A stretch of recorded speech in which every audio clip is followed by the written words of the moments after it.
Okay, we're really happy to have with us this afternoon. Welcome to the Trustcast Show. We're happy to have with us William Phillips. Welcome to the show. Can I call you Bill? Yeah, absolutely. A pleasure, Zane. Nice to meet you, and nice to be here. Nice. Okay, so today's guest has recovered over 300 million for employees who were sexually harassed, discriminated against, and retaliated against.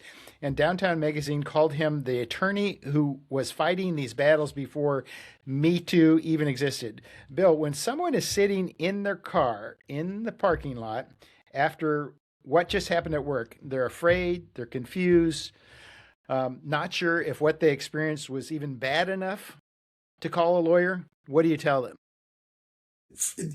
Exactly that. Whatever you felt is real. I mean, if something feels off, it's off. But a majority of the time, they think they're overreacting. They're afraid to rock the boat. They don't want to be blacklisted, but they do feel something's off. And if you feel something's off, it most probably is. And that's when you should really speak to an attorney. The stats are only about 20% of the people report sexual harassment or discrimination. It has that much of an effect on someone that they're just unsure and they're afraid, or they don't even know that their coworker or supervisor crossed the line. They don't know it's illegal. So I have a whole list of questions on here, and I may get to some of them, but I usually just when I think of something, I just am going to bring it up. And so, Absolutely. The first thing I think of when I think of this situation is the fear that someone has when they're in this instance. And I use the example, they're sitting in their car. They felt like something didn't go right at work. They felt like something isn't right. How do you help them to feel comfortable? Or maybe that they're not committed, they can just explore this. I mean, how does the initial consultation start? Yeah. First I tell them the biggest misnomer is speaking to a lawyer means filing a case. We settle hundreds and hundreds of cases, pre-suit, confidential settlements. So it's not about calling a lawyer and filing a lawsuit. What it's about is learning and understanding your rights, whether the actions cross the line, and what you do next. And what we typically will tell someone to do next is complain, or we'll complain for them.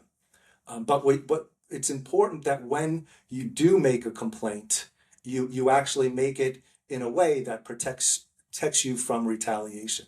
So that's typically what we do. So, how do you make a complaint? Because that's probably the biggest thing that everybody's afraid of. If I make a complaint, then am I going to blacklist myself somehow, permanently?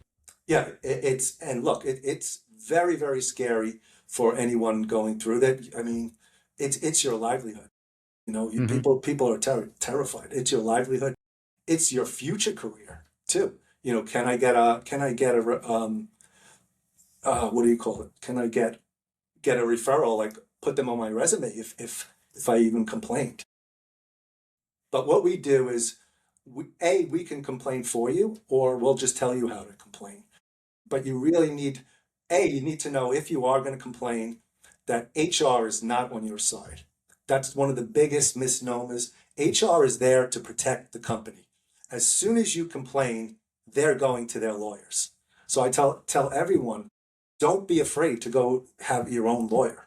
Again, it doesn't mean like you're filing a complaint. You're protecting your rights. And if we complain for you, typically it goes a lot better, because now they know that you have legal representation, and if they do anything wrong, that will be there. And what typically happens when someone makes a complaint to HR is, unbelievably, they'll get sent home, not the harasser.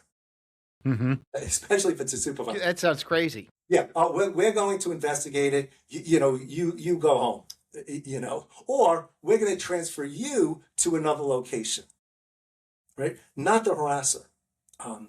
And typically, what we see, the harassers are supervisors. They're people in power. So HR is protecting the company, and they're protecting the person. I say the golden goose, the one who's bringing in the revenue. whether it's a law firm partner. Unfortunately, so many law firm partners are sexually harassing junior staff, paralegals, associates. I even had one sexually harass a law firm partner who was a non-equity. It's CEOs against executive assistants, personal assistants, celebrity assistants. The waitress hospitality industry, you have managers that are saying, "Oh, I'll get you a good shift if you sleep with me." It runs across every single industry, but the pattern is it's the person in power who is doing this, whether it's comments about your body, sexually explicit comments about how you look, or talking you into a relationship. That's another huge one. Supervisors, bosses, owners of companies, CEOs having relationships with their subordinates, which there are some people that'll say it's okay. My view, it's never okay to have a relationship with your boss, ever. But knowing that going in, we're able to get your protection, and we will make sure that a supervisor is moved instead of you. If you are given off, you're getting paid. And then we'll either negotiate an exit with a settlement where you can move to another place that you're free of discrimination. We'll try and get you a neutral reference or a positive reference. We try and take care of all the things that victims are worried about. So I'm going to circle back to some my original questions because I think you have kind of an unusual background, because you started out in investment banking, aviation, mergers and acquisitions. Is that right? Yeah. I never wanted to be a lawyer, Zane. This is like one of the last things I ever wanted to do. Really, I've only been doing this since December 2011. But yeah, I was an investment banker, mergers and acquisitions, selling companies, doing due diligence in companies, and that I got to see behind the scenes. What HR is really doing. What the lawsuits were that were coming in, what the settlements were, because they were part of the due diligence, and how the moneymaker was always protected. Or if it's the owner of the company, what are they going to do with them? They just settle and protect the harasser. So it's a unique it's a unique position that I sat in for almost 12 years. So tell me, so you're in mergers and acquisitions. So how did that transition happen from mergers and acquisitions to employment lawyer? Was there one event, or Oh what kind of coaxed you in no, that direction? it was a number of events. So during that time, I was working really, really hard. Banking is unbelievable hours. It's nothing like being a lawyer. Lawyers leave, sometimes they don't come until 10 and then leave 5 or 6. Banking, you work, from 8 o'clock in the morning till 10 o'clock at night. You're on the deal. Thanksgiving, you're working. For Christmas, whenever the deal has to be done, you're working. But aviation went down with 9/11. When 9/11 happened, the whole aviation industry collapsed. Hmm. So during that time, there were nobody buying, selling, raising money. There were really, all the airlines were desperate financial struggles. So what we did during that time, we pivoted a little bit and we started doing air restructurings for airlines.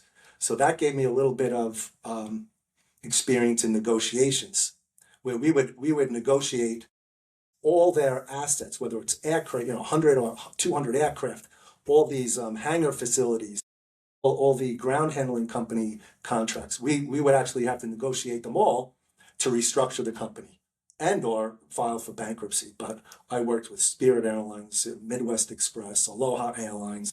I worked overseas in South Africa, Istanbul, doing these deals. So that gave me the negotiation part of this. But after 9/11, that was a period where you could do restructurings, and then they actually dismantled my group.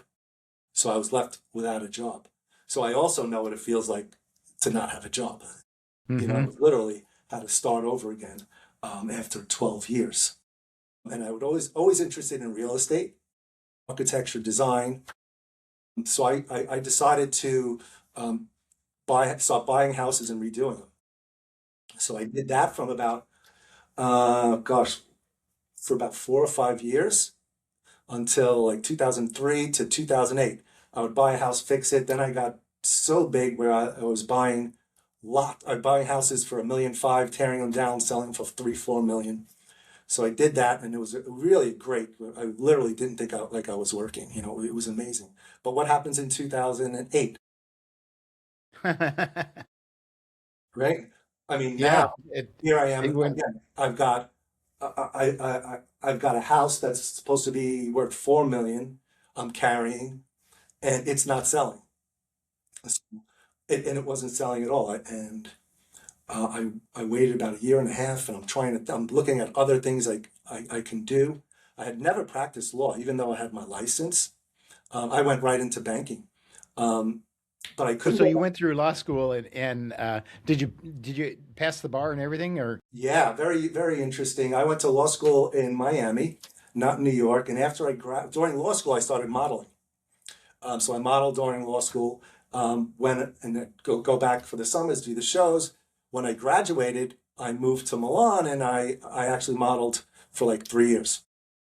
Came back, took the New York bar, after living in Europe for 3 years, not having gone to school in New York, and I passed the bar. So a couple of years, what I did was actually teaching people how to pass the New York bar. And it was almost about the time where JFK Jr. was failed the bar a couple of times. But Yeah. so I did that. Then I moved into banking. When the bank 9/11, I moved into real estate and always had my license because I knew it was something I was going to do. So I always kept it. I did my CLEs. And after the real estate industry tanked, I was desperate. It was like, now again, I don't have a job. I'm about 48 years old. I've got 2 kids. I've got 2 houses, one that has all my money in it. And I was really had a look. I was looking for other opportunities.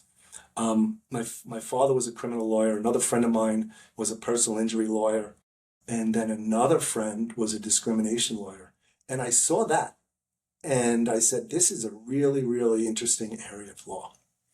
And he offered me a job, but none paid. He said, "Oh, I'll teach you how to do this, and you work for free." So I And took so it as that was an offer you couldn't refuse? it. It was, but because I saw it as such an opportunity, I mean, the Mhm. personal injury market is saturated. Um, dealing criminal law is not it's not, it wasn't fun to me. You know, but this was very, very unique and specialized area. And what I saw, the landscape was, and I want to call them mom and papa, 2, 3 person law firms, maybe 5, that are representing plaintiffs. And those law firms have to go up against the mega billion-dollar companies that the businesses are going to hire. I mean, they're going to hire the best to defend them. And then you have these small lawyer shops or solos that have to go litigate up against them. And honestly, they get buried. You can bury a lawyer very easy, with hitting them with discovery, dragging out, make them pay for costs and depositions. So I said, this is an opportunity to actually build. I always knew I was going to build a platform that was going to be a national law firm that had the strength, the financial backing, the human resources to really, really stand up and represent victims and give them a fair shot. That was always my goal. So I worked for free from 2000 and summer of 2010 until November of 2011. Then I opened Phillips and Associates with a phone, me and a phone. That's impressive. And so how long before you hired your first associate? Yeah, it was probably like 8 months after. So I needed a team. I was settling, I don't know, 3, 4 million myself. And I knew if I added on another attorney, now I could settle, 5 million. And I have a team, then I brought on a paralegal, and I had a team. Then I just duplicated it. I used my banking, my business side to build this Yeah, I business. think that would be an advantage. Yeah, I mean, yeah, lawyers, and I see it all the time. You go to law school, and law school is amazing at teaching you, how to learn an area of law, but they never teach you about the business side, and that's why so many businesses struggle. I mean, I see, competitors, they're closing down. You really have to know the business side. And I I litigated cases and I've tried cases, but I've never thought about myself as a lawyer. I'm a business person, a CEO, and that helps our client because I'm worried about the speed of getting your case done, right? The longer you go through this, the more emotionally damaged you are, right? I'm going to manage risk, right? And get you the most amount of money in the shortest amount of time with the least amount of risk, and that's the way I operate. It's a business model, but it also protects our clients from excessive emotional distress from going Yeah, through I think everything. that's a Attorneys don't understand this. If you could settle a case for 6 months, why are you going to drag it out for 12, 15? We control a lot of the time. I meet with my lawyers every month and making sure we're getting things from A to B to C. I understand value. There are attorneys that'll settle a case for 2, 3, 4, 500,000. They start clapping. I settled 500,000. I look at the case is worth $1 million. And I've had it in my own firm. I've had attorneys. I review every single case and I value every single case. Not only me, we get 3 or 4 valuations. We also have a database of 8,000 clients. So I can value cases like no other employment lawyer. so how do you Yep, so how do you for a smaller firm, sometimes you're working on a contingency basis, I imagine. yep, So yes. for smaller firms, sometimes they can only take on X amount of cases because the finance part of hanging on until the thing gets settled, or the potential risk of it not settling the way that they want it to, is more that they can bear. So, what about Phillips and Associates is different? It's a huge difference. Even though our fees are contingent, there are other costs that go into litigating. When you file the case, it's $400,000. You do a deposition, that's $1,500. So a firm that doesn't have that kind of money will not be able to, they might not do every deposition, right? They might have to cut costs. We fund every case to make it, if you need an expert, every single deposition, we fund it all. There are some firms that will actually make you pay the costs monthly. And we'll never do that. I don't ask someone who just lost their job to fund the cases. We have over $1 million invested in our cases. So I would tell anyone, ask the law firm, how much do you spend on your cases? How much do you have invested? I literally have $1 million of my money into my Hmm. clients to get every single dollar that's deserved, and the accountability, because it's more than a lot of attorneys boast. I've settled $2 million. I got 2 million on this case, 2 million on that. Victims or people that have experienced discrimination, they want accountability, and we get the accountability. So, if someone's being harassed by their boss right now, the comments, unwanted touching, maybe threats tied to their job, what's the single most important thing they should do before saying anything to HR? They have to speak to a lawyer. They need to understand their rights, and a lawyer like me, any other lawyer, they will tell you, hey, know your options and how to complain, what the next steps are. You have to. As again, I said, HR is not on your side. Speak to a lawyer. So, a lot of people think they need like video evidence or some other a witness or something like that to have a case. What do they actually need? You can, if you come to me, look, you can use your own testimony. Tell me what happened.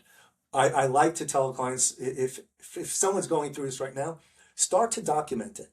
But what I mean by documented, if your boss sent you a text late at night, this is typical. Late night texts that have nothing to do with work. Well, just note it down. Today, on April 10th, the CEO sent me some text messages regarding a recipe. Felt weird, you know. Yesterday, on December 11th, my boss came up and squeezed my shoulders. Just start writing those things down. Your what happened to you in your own voice is enough. But even those little, if you were able to just write down those actual dates, and oh, he did it or she did it in front of this person, it's helpful.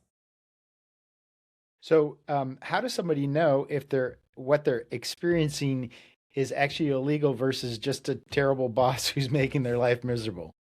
Yeah. Well, first you can look at if any of the comments or actions are related to, if it's sexual harassment related to your sex or gender, but does it relate to your age, race, sexual orientation, regarding your pregnancy or even paternity? We're getting a lot of paternity retaliations. See if anything relates to that, and make note of it. That's one of the easiest ways. But again, I follow your instincts. We do have spidey senses. If it makes your head go up, most of the time it probably has crossed the line, and there's nothing wrong with calling and asking. There's free consultations. We're not the owner. There's typically free consultations, and get a second opinion. So, a lot of people worry that coming forward will cost them their job and their career, so that they'll be permanently labeled a troublemaker. Is that fear realistic, and how do you address it? Look, in some cases it is, and while retaliation is illegal, unfortunately it happens. So you have to make the complaint, or any complaint you make, structured, so you do have that protection if they actually do get fired, that you can do something. But typically, if we negotiate a confidential settlement, it's a negotiation. So we'll put, besides trying to get you monetary settlement, we'll work on terms. They can't say anything bad about you, right? They have to give you a neutral reference. We actually got a positive reference from a company. Unfortunately, there was a bad actor, law firm partner, and they knew what he did was wrong. But it was a woman in this case. He said she was a great employee. He was just a creep. Not that they fired him, but but they He brought realized in cash. they didn't admit, but they we said, look, it's meaningful. This is a young girl. It's early in her career. She does not want to not put this law firm that she worked for on her resume. You acknowledge she was a great worker. Can you do that? And they gave her a positive reference.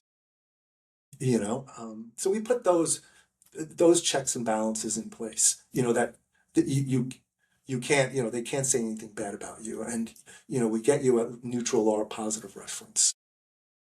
So what happens? So I've heard, or I've seen cases where someone goes to HR and they say, "Oh, I'm being harassed," and then suddenly they're getting bad performance reviews, and it feels like I'm being groomed to be fired. Absolutely, yeah. Typically, right after that, or you tell your boss you're pregnant, or you have some kind of disability, medical condition, they start going backwards, and you get put on a PIP, a performance improvement plan, or you get written up, or microaggressions, and unfortunately, it happens, and that's why you need to protect yourself, because they're going to do things. HR, and I'm not going to say it's all the time. I'm an employer, but most of the times HR is making mistakes, or the bad actor is, has influence over other supervisors. If it's a CEO, they're going to go in and tell another person to write that complainer up. So that happens as well. So if someone signed an NDA as part of a severance agreement after being pushed out, does that mean they can't talk to a lawyer? No, No, the NDAs, and that's oh yeah, because we represent NDAs are typical in executive assistants, personal assistants. The biggest misnomer that NDAs prevent you from complaining about discrimination. It doesn't. You're always allowed to talk to an attorney and disclose any kind of discrimination or sexual harassment. So Right, because they'll frequently write that into an NDA, even though it's not it's enforceable. not enforceable. No, you can always complain. An NDA does not protect the employer against sexual harassment complaints or discrimination complaints. So, what's the difference between a case that settles for $100,000 and one that settles for 3 million? What are the factors that actually drive value? It's typically who the harasser is. In any case, you look at the wages. You're entitled to lost wages. You're entitled to emotional damages, and you're entitled to punitive damages, right? Plus attorney's fees if you're successful at trial. What drives it is who the harasser is. If it's a CEO, if it's a high level supervisor, if it's a law firm partner. And the reason why is they typically, supervisors or people in that power should know better. Hmm. And if you go to trial, a jury should realize that that person knew better and they would get hit with the punitive damages. So that's typically the scarier part for the company. And or they'll find out that the harasser did it before. I've had cases where I'm like, oh, it's this CEO again. It's that comes out, and if a jury would find out, like, look, it happened once and you let it go, it happened again and you let it go, and they're in trouble. So those are the things that drive. Also, if you experienced a lot of emotional distress, and that's something I never want my clients. I don't want to hear that every single day you were sexually harassed and you were going to the doctor, you're taking medication. I don't wish that on anybody, Right. But the emotional damages part, you know, takes it takes into accordance as well. How often you went through it, how long you went through it, and whether you sought medical treatment or not. Not necessary, but that's a factor too. So, walk me through what happens when, from the first phone call to your office to the day a case gets resolved. I mean, that's kind of a long, but give me the Cliff's Note version of what Yeah. happens, the whole process. So the first thing we're going to do is we're going to get a timeline. We need a timeline because we're going to draft a set of facts, right, of what actually happened. A lot of times we will actually draft a lawsuit. We try and put things into federal court because federal court keeps the defense and the employer they behave a little bit better in federal court because they have to give you the discovery. They have to give you the documents you need, and it moves a little faster. So we'll draft an actual federal complaint, what it looks like. If we can, we'll name the harasser individually. We'll name the company. I want them to see what this is going to look like when it's filed. So we do that, and we'll send it. We'll send we call it a letter that we represent the client, and this is the lawsuit that we will be pursuing if you're not looking to resolve the case. We always try and resolve it before. We're only able to do that because we've litigated like almost 2,000 cases, which I don't think there's any competitor that has litigated. Most of them are not even half. So the defense attorneys, the insurance companies, they know we will litigate. 8,000 Hmm. cases, almost 2,000 litigated. They know. So we'll send that out, and we'll always try and mediate. We want it's. I find it's better for both parties to resolve it, and both parties move on with their lives. But we're not going to settle it for peanuts. There will be accountability, recognition. Maybe they'll put policies in place. So that's always the goal, to try. But they have to, defense and the employer, they have to make a difficult decision. If they're going to throw peanuts at us, then we move forward. Then we move forward. We file it in the EEOC. which is a step you have to do before filing in federal court. And even though you file it in federal court, you do have your state and city laws that you sue under as well, because they're a little broader. And then we move towards litigation. So when your firm structures every case with a lead attorney, associate, paralegal, why does a team model matter for a client? Because they cannot mess around with you. You have a team, there's always someone there. They can't smother you with documents. And we have different people doing different things. Everything is a system. So it moves the case along faster. Again, if I can settle a case in 6 months, 8 months, I'm not going to drag it on for 12, 15 like another law firm will. So when you evaluate a new case, what are the first things you're looking for to determine whether and how hard to fight? We're fighting every single case that we take, we're fighting just as hard. Just as hard. If we're taking the case, we're ready to go through every single step. So how do you determine whether a case is worth taking or not? We typically will look for a violation that we can beat summary judgment. So we want to be able to beat summary judgment. We don't want to take it all the way 8 months, 9 months and lose. So for majority of the cases, we are looking for some kind of comment. So if it's a race case, a gender, an age, we try and look for a comment that can really explain any other actions that may have happened. So we do look for comments with disability, criminal conviction, pregnancy, reasonable accommodations. We're looking for timing. Typically in a pregnancy case, there's like three periods that are very important. The woman says, I'm pregnant. Do they get fired shortly after? Right when they start to show? When they come back from leave? Those are the 3 areas. So that's more of a timing case. And it's the same thing with a medical condition. Someone who gets cancer needs chemo, all of a sudden, and they need an accommodation, all of a sudden they can't work there, they're fired. So we look for, and then criminal conviction, everything's fine. Oh, I know that you have, you look at your criminal history, and now you can't work here. So those cases are more of timing. Retaliation is also one of timing.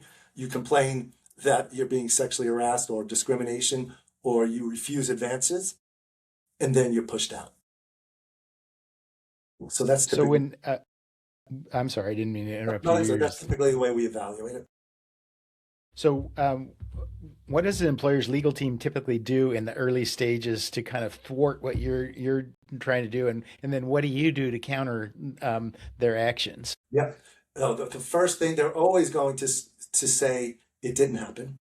Then they're going to say the employee was a bad employee. They were going to be terminating when they start saying, they paint a picture of how bad the employee was, that their performance was terrible, and it was about that, not about anything else. Or in sexual harassment cases, they're going to say it's consensual. Oh, it was consensual. They liked it. They enjoyed it. There's a text message shows that they were friendly. And what we do to combat it is, if it's a supervisor sending a text message, I don't care what the victim, what the employee says. They're responding to a supervisor, someone who's controlling their paycheck, their performance reviews. So I don't pay too much attention to back and forth. But we'll look at we'll tell them to send the performance reviews. We'll look at the timing when they started to happen. We'll talk to our client. It's always a game of tennis, Zane. It's we say you discriminated, they hit the ball. Well, this is your employee is a bad employee, and then we say, well, this is what we have. We have great performance reviews, for 3, 4, 5 years until this happened. It's a game of tennis, but we're always hitting the ball back, and pushing back.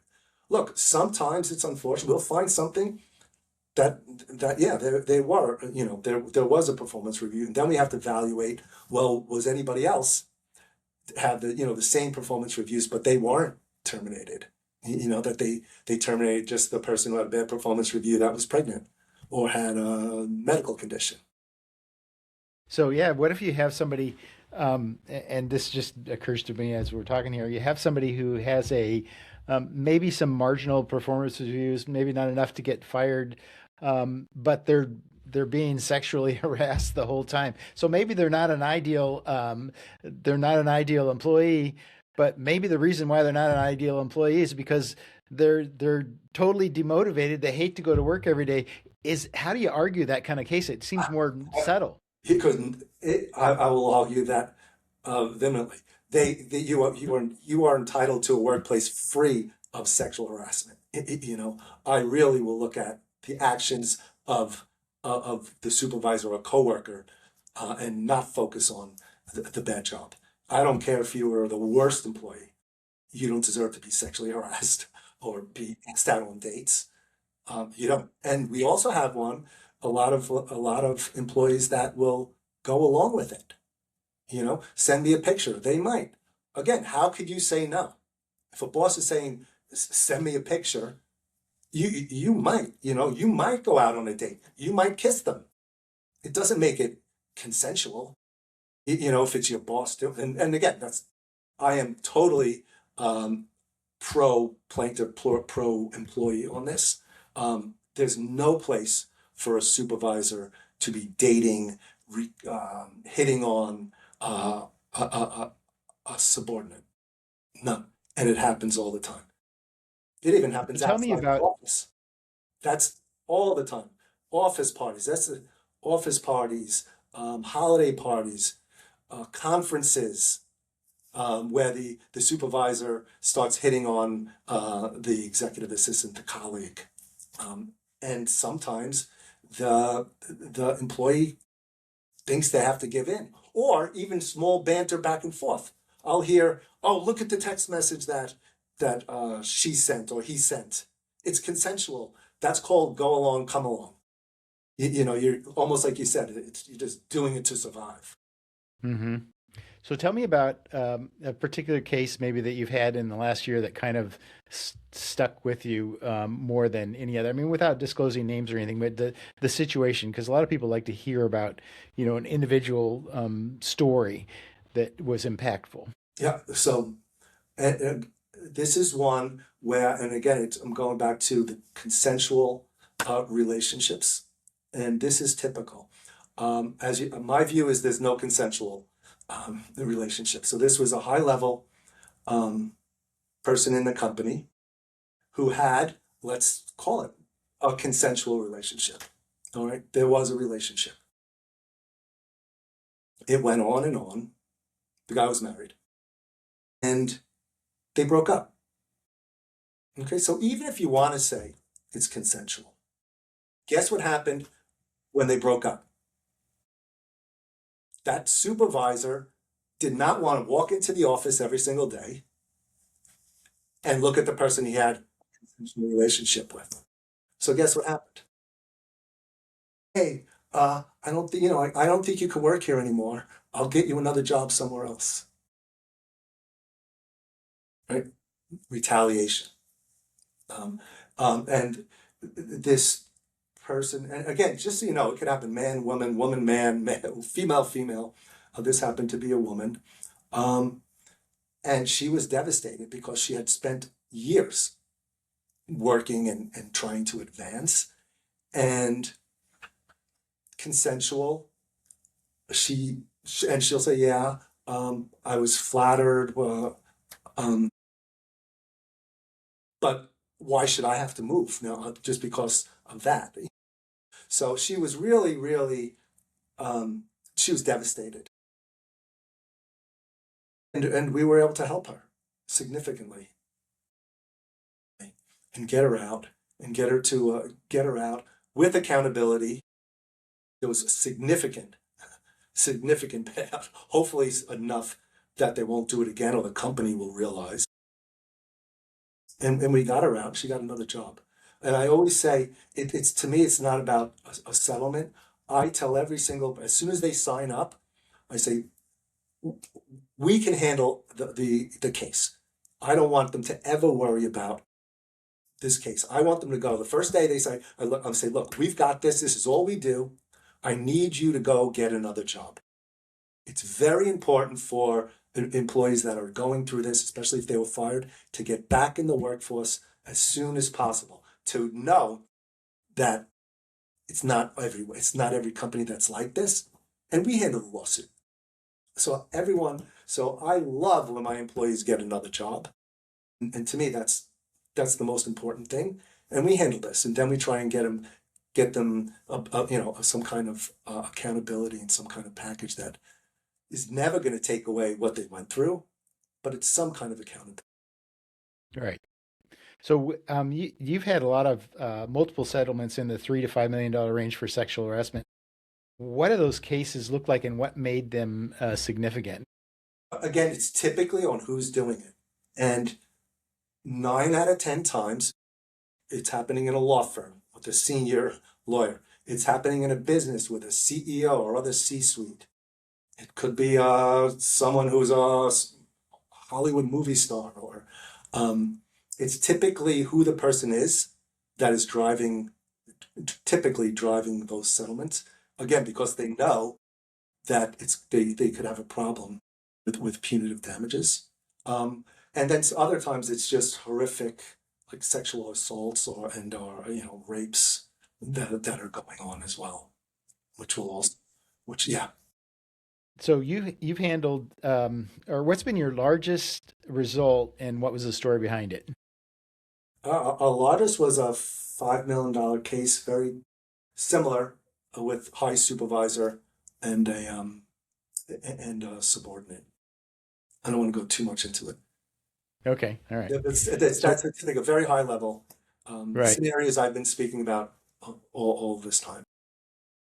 So what's the worst advice you hear people getting before they call a lawyer? The thing that by the time they tell you, it's already hurt their case. Gosh, it's already hurt their case. Like they did something stupid. Yeah, What's the if I don't like it when they go to complain and they don't describe the actual what happened to them. So they just describe it wrong. Oh, I'm being bothered. They complain without the right triggers to protect themselves against any retaliation. That's horrible. So you split time between New York and Miami. Where do you do your best thinking? Oh, Miami on the beach. Yes. Yeah, we're growing Miami significantly in Florida. We're opening up a bunch of different locations, but I went to law school in Miami, so I really enjoy Miami. It's a quick trip, but I like to So walk, and I walk on the beach, and I'm constantly spending on phone calls and stuff. so you've your work, I mean, this kind of work is really very personal. Does that ever, get become a lot to bear personally for you? Because it seems like you would get personally involved with these with your clients. I am so personally invested in this, and we've grown. So, as I told you in the beginning, only 20% of the people actually report. So I founded another company for those 80%. I founded harassmenthelp.org, which is designed typically to address the 80% of the people that, A, they don't know it's illegal. They might think they're overreacting. They don't want to be troublemakers. So that site and that company is to really just give the advice with understanding, we call it an RGA, Rights Guidance Action Model, where they can understand what's going on. So I founded that company last in October. Related to that, I created a podcast, not in the newsletter. The things you're not going Hmm. to hear in a company newsletter. What happens when you report sexual harassment? What happens when you tell your boss you're pregnant? So we have episodes. We have attorneys, psychologists, other law firms, victims on the podcast to discuss what they're going through, how they're feeling. So I'm very, very excited about that. We've got about 12 shows filmed. We'll be launching in May. So that's another aspect. Again, just part of harassmenthelp.org to educate people.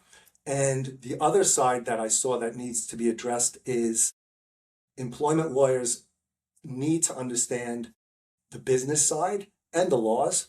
So I founded the National Plaintiff Summit on employment, sexual harassment, employment discrimination. And we had the first conference in Miami at the Eden Rock in February. Amazing success. We went through how to value cases, how to use leverage, how to use private investigators. So I brought all the top sexual harassment attorneys from throughout the United States to learn from each other. So my goal is to share the knowledge and bring us together.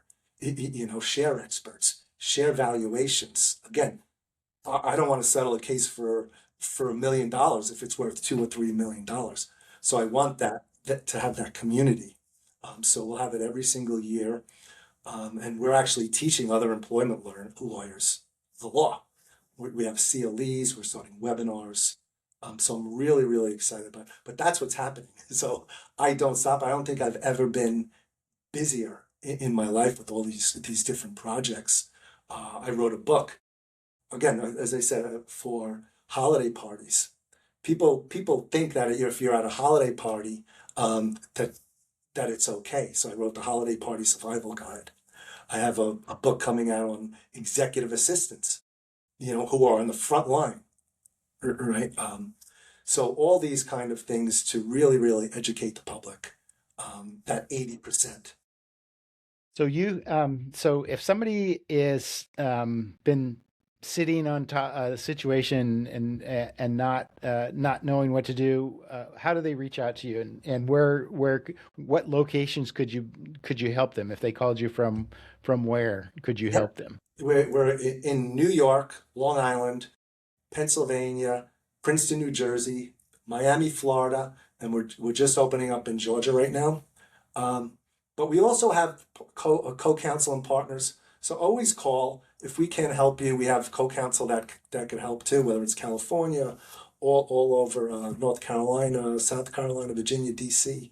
I'm building a network, Chicago, and that's one of the reasons that I had the conference too. So we have lawyers for referral sources. So I want to build a whole referral source. You can call us and I'll give you the attorney in California. I'll give the attorney. So you end up with somebody who has been vetted and qualified, and rather than.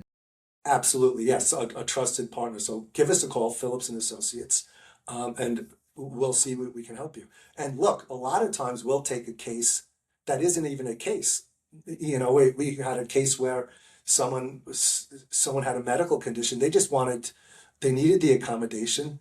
We gave them the advice, go to the doctor, get your letter, let's write it, we'll send it to HR, and hopefully you get the accommodation. We're fine doing that, and you don't have to pay us anything. We're fine to take, we call them facts and development, but help you take the steps to go forward. At least if we're there and something happens, we're ready to pounce. And we made sure we checked all the boxes to protect you. So a lot of times that's why we'll complain. We'll represent people who are just going through the harassment, but it hasn't really escalated to the point yet. But it's always give us a call. Bill, thanks so much for coming on. I really appreciate it. You're a great guest, and it's an interesting thing, and I'm sure those that go through this really appreciate just the resource and hearing this, that there's something that they can do. Thank you, Zane. It's my pleasure, and like I said, anybody that needs help, please give us a call.